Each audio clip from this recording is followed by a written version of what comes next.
Shalom à tous, merci de suivre, c'est le bishop Jean-Claude Matala. Je suis dans la joie de partager avec vous cette pensée. Alors, je suis tellement dans la joie de vous savoir nombreux à pouvoir écouter ce que j'ai à partager avec vous en ce jour.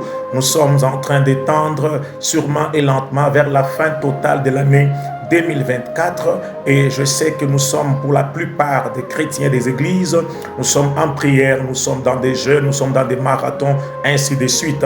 Mais je voudrais cependant attirer l'attention de tout un chacun, de tout chrétien, de tout enfant de Dieu, qu'à un temps comme celui-ci, vers la fin de toutes choses, la fin de l'année, nous devons être très souples à ne pas gaspiller nos énergies dans des choses qui peuvent paraître spirituelles, mais qui sont inutiles pour l'heure. Voyez-vous, cela bien dans le Seigneur, parce que la ruse du diable, ce n'est pas seulement de vous enlever du champ de Dieu ou de vous pousser hors du champ de Dieu, mais le but du diable aussi est sa ruse. Il peut vous laisser dans les champs de Dieu, mais détourner votre attention pour que vous puissiez commencer à poursuivre autre chose que ce qui est important par rapport à Dieu, que ce qui est important par rapport au royaume de Dieu, c'est ce qui est important par rapport au temps où nous sommes. C'est pourquoi je suggère et je demande à toi qui me suis maintenant que ce temps, c'est un temps où tu dois commencer à méditer et à revoir comment tu as marché avec Dieu tout au long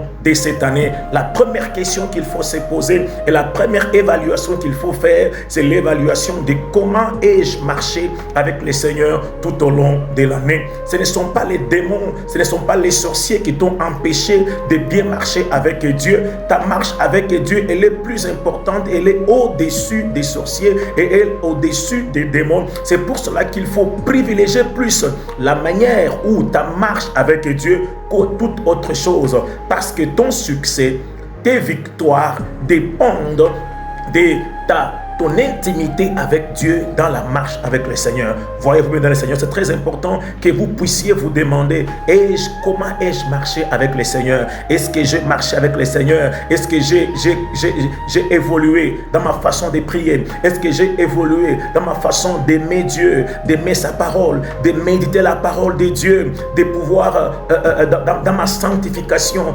personnelle? Est-ce que j'ai évolué dans toutes ces choses? Est-ce que j'ai grandi dans ma foi, dans ma marche avec le Seigneur? Voilà les questions importantes sur lesquelles tu dois méditer, et je sais qu'en faisant cela, tu peux t'évaluer pour te projeter pour l'année 2025 qui est à l'horizon. Donc c'est cela que je voulais partager avec vous dans le Seigneur. Shalom chez vous, ne doutez jamais de l'amour de Dieu. Que Dieu vous bénisse.